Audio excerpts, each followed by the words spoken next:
Hello, everyone. Welcome to our session titled Arbitration for and Against State Parties in APAC. This is the very first session of this year's Hong Kong Arbitration Week, and we're delighted that all of you are dialing in from different parts of the world. My name is Joanne Lau. I'm an arbitration partner at Overy. Joined with me is Matthew Hodgson, my colleague and partner also at ANO. Matthew specializes in both commercial arbitration and treaty arbitration, and he has acted in numerous cases under both ICSID and UNCITRAL rules as counsel and advocate. We are very honored that we have distinguished speakers with us today. They need little introduction, but let me just say a few words of introduction. First of all, we have Ms. Meg Kinnear, who is the Secretary General of the International Center for Settlement of Investment Disputes, impressively since 2009. Next, we have Professor High-Tech Shin, who is a full-time arbitrator based in Seoul and a member of 20XX. Among his many different roles, Professor Shin is the chairman of KCAB International. And last but not least, we have Professor Campbell McLaughlin QC, who is a professor of law at the Victoria University of Wellington. Professor McLaughlin has written numerous books on international investment arbitrator. He practices as barrister and arbitrator and sits as a member of the ICSID panel of arbitrators. So thank you very much to all our distinguished panelists for joining us today. A few words of housekeeping points. For all the audience members, your lines are muted. However, we do have a Q&A function on Zoom, so please do send through your questions and we'll try to address them as we go along in our panel discussion or towards the end of the webinar. We hope to keep this very interactive, so please don't hesitate to submit questions. Let me try to share some slides first, as I'll just say a few words by way of background.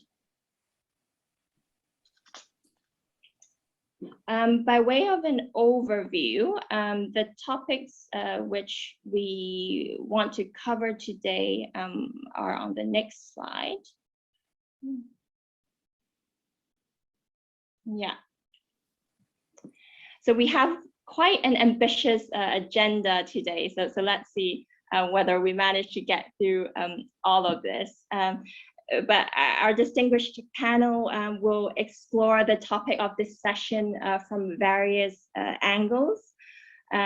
First of all, we hope to look at the role and participation of APAC states and state parties in international dispute resolution.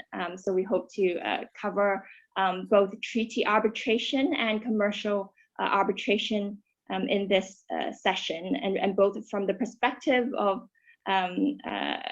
acting for state parties and acting against state parties. One thing we'll look at is the current challenges and trends, particularly in light of the recent COVID-19 pandemic and the current economic and political climate.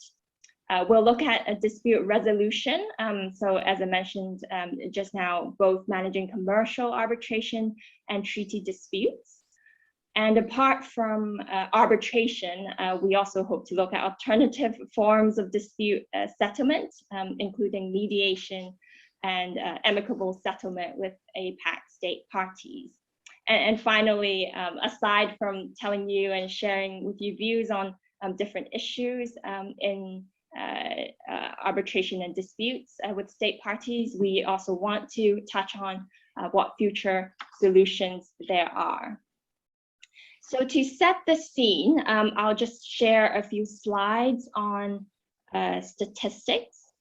First of all, on commercial arbitrations, state parties frequently feature in commercial arbitrations. Not all of the arbitral institutions publish statistics on this, but we obtained some of those numbers from the ICC dispute resolution statistics.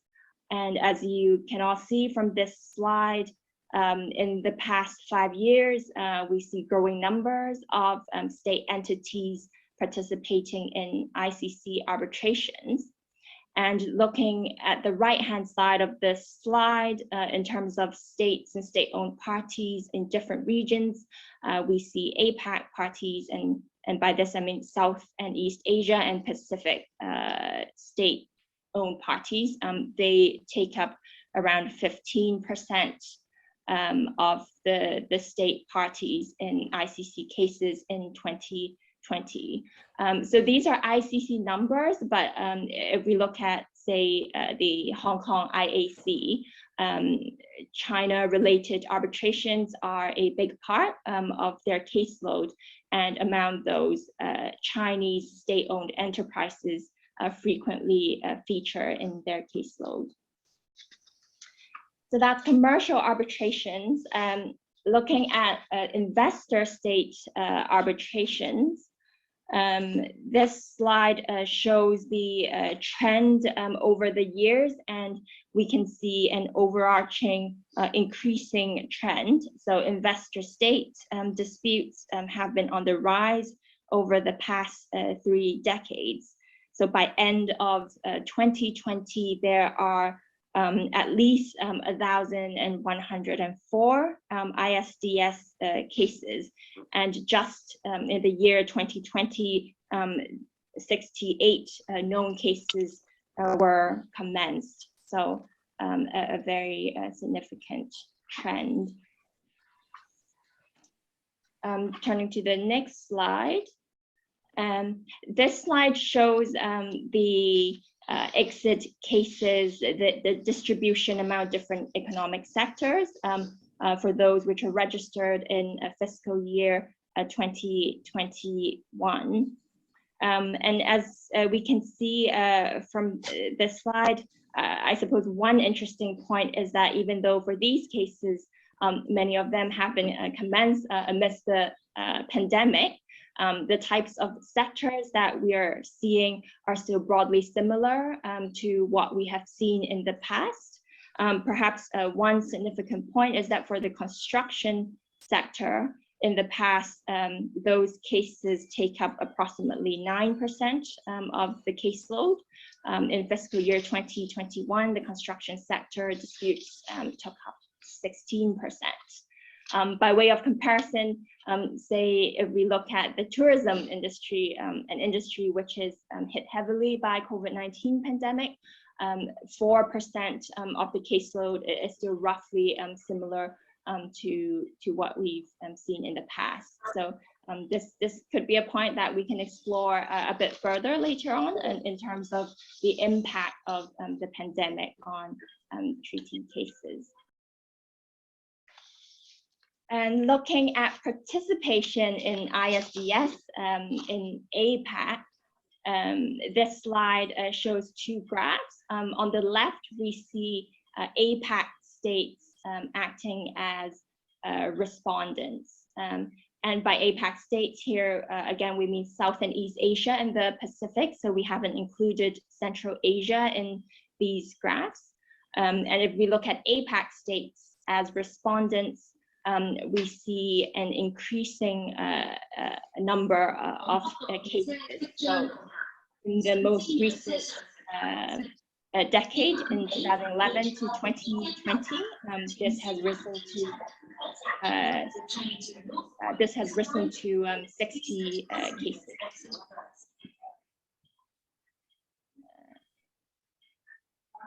And on the right-hand side, that's a graph showing claimants from APAC states, so where APAC states are the home states of those claimants. And again, we see an increasing trend. In 1991 to 2000, there were only 2 cases. That has increased to 7 cases in the next decade. And in the most recent decade, that's 33 cases. So this also reflects the global trend of increasing number of ISDS cases. So the APAC region is no exception. So by way of background, these are some statistics, and this prepares us well for the panel discussion, because the very first topic that I want to touch on is indeed the role and participation of APAC states. So without further ado, I'll go straight in. The first question that I want to address is one for Ms. Kinnear. In the past decade, we continue to see the increase in Asia-related ISDS cases, which some of which can be seen from the slides just now. And apart from that, we also see the increasingly proactive role of APAC states in rule making. I wonder, from your perspective, whether you can share some observations of how you see the role of APAC states evolving or has evolved in ISDS. Absolutely. Thank you, Joanne. My observations, obviously, I think reinforce basically what you have seen. There is an increasing and a very constructive and active engagement of Asian states in this milieu. And obviously, it reflects in many respects the increasing levels of investment in Asia in the last few decades. One of the things I find very interesting about this is that it is not just a question of attracting foreign direct investment in terms of the Asian region, but a number of the countries are also very much aware of outward bound investment. And so I think that brings a real balance to the discussion, because you are having to think about attracting people to your country for investment purposes, but also the protection of your citizens when they go and invest abroad. And I think that's particularly noticeable in the Asian region. In particular, you look at a lot of the outward bound investment, for example, in Korea, Japan, Singapore. You see the prevalence of Chinese investors, obviously, in Belt and Road types of projects. And there, as you've noted, you often see state-owned entities acting as investors. So this is all one of the sort of new trends that you see in the region. We have also seen a lot more participation and really more counsel who have become very expert in investor state, who are from the region. We've seen a lot more participation by investors, by arbitrators who come from the region, and by investors. As your chart showed, investors from Asia are also using the mechanism. We've also seen a real growth in arbitral institutions from Asia.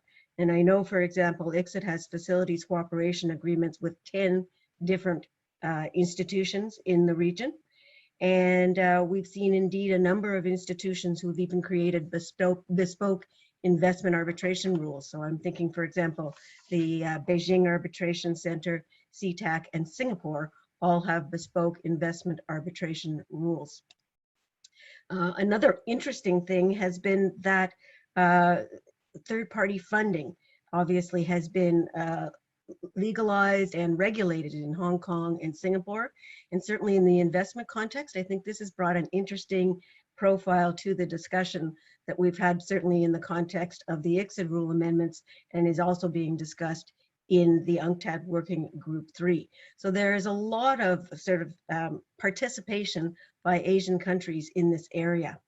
In terms of rulemaking, again, Asia has very much been a part of new generation treaties. And so contrary to this, the discussion we've often heard from commentators about investor state being rejected full out, in fact, Asian countries have retained and strengthened their treaty making And in some places where they've identified what they consider a concern, they've addressed it with new types of treaty provisions. We've also seen, I think, something that's become the hallmark of this era, which is regional treaties. And that has been centered in many respects in Asia. So you have, for example, the CPTPP with 11 members, and recently requests by China and Taiwan to accede to that treaty. You have EU agreements with Singapore and Vietnam. So there are a lot of examples there. You have the ASEAN Comprehensive Investment Agreement. And then you also have, interestingly, the RCEP, which has not yet put in an investment chapter, but certainly is a full free trade agreement and is undertaken to look at ISDS in the next 2 years, as has the EU-China Comprehensive Agreement. So you're seeing a lot of treaty making, and a lot of it with the kind of new provisions we're seeing in sort of the next generation of treaty. The final thing that I think of in terms of the participation of Asian states in the Asian region is in the reform agenda. And Asian states have played a very active role in UNCITRAL Working Groups 2, and in particular Working Groups 3. Interestingly, sometimes with different perspectives on some of the difficult questions. For example, questions about should you have a court or an appellate body, or the current type of system that we have. And we certainly have benefited from the discussions from Asian regions in the ICSID amendments. They had a lot of great ideas, and a lot of their proposals have ended up in what we have now as our amendments. So I think you see a lot of participation, a very balanced and constructive participation. Thank you for that. And time permitting, we also hope to come back to the topic of exit rules amendments later on, and their particular relevance to APAC states. But what you said just now, one point which I thought was very encouraging is that in the press, we often hear of backlash of ISDS, particularly in the Asian region. But what's really encouraging is that, as you said just now, actually the types of perceived concerns with ISDS has actually led to new types of treaty provision. So it's not just a rejection of ISDS.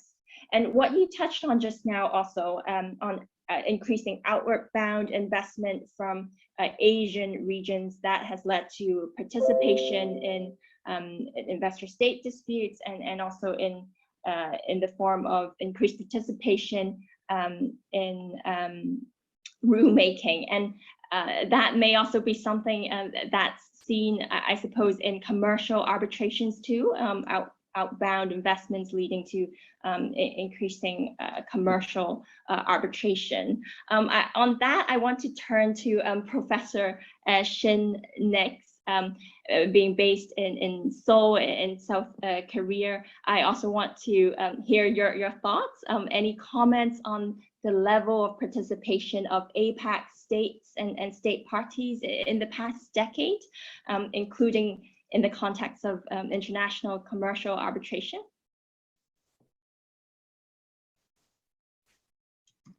Professor Shin, I think you're on mute.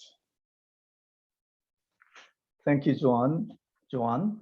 And as Meg has given very comprehensive bird's eye view of the issue, really there is not much for me to add. I'm in total agreement with Meg's observation. And in the past, and still, there is some lingering thought that APEC states are mainly passive rule takers in investment rulemaking, and tended to be respondent in investment arbitration cases. But in less than 10 years, a number of APEC states have become quite active participants in both investment rulemaking and investment arbitration proceedings as respondent states, as well as home state of investors. And also in the commercial arbitration area, Asian companies or Asian parties, including state entities or state corporations, are regular users of international arbitration. So Korean companies and Korean state-owned companies or public corporations are regular users of international arbitration institutions such as ICC, SIAC, LCIA. So that's a really big change, but maybe still this trend is limited to some of the APAC countries, not all of them. And also in the investment treaty rulemaking, as Max said, Vietnam, Singapore, and Japan all entered into a free trade agreement with EU, and Singapore and Vietnam accepted the standing international investment court concept. It's quite a bold effort on their part, while Japan has taken a very cautious view on that. And also Korea, based upon their experience during the last 10 years being sued as a respondent, really that makes their capacity building very much enhanced. And Korean officials are now very much knowledgeable about what should be amended in their treaty making. So for instance, Korea have successfully persuaded, amended the investment chapter of Korea-US FTA about 2 years ago by persuading the US to accept a few innovative provisions, such as a provision intended to prevent parallel proceedings by the same investor or a defined affiliates of the investor who initially filed some ISDS cases. And also a provision was added to clarify that the parties taking or failure to take an action that may be inconsistent with the investor's expectation does not constitute a breach of the minimum standard of international, minimum standard of treatment set forth in the Korea-US FTA. So now I see many of the similar moves by many APAC countries to correct or to amend their treaty to address their concerns. So it's really very positive aspect. And also, as Meg mentioned, they are very active participants in the UNCITRAL Working Group 2 and 3, in the especially 3 in ISDS rulemaking. And also they expressed many comments on ICSID efforts in coming up with amendments. And also in commercial area, really many of the countries have upgraded their national arbitration laws and strengthened the arbitral institutions. And maybe motivated by the success of Singapore, some of them, including Korea and Japan, come up with dedicated hearing facilities for international arbitration, thereby hoping to become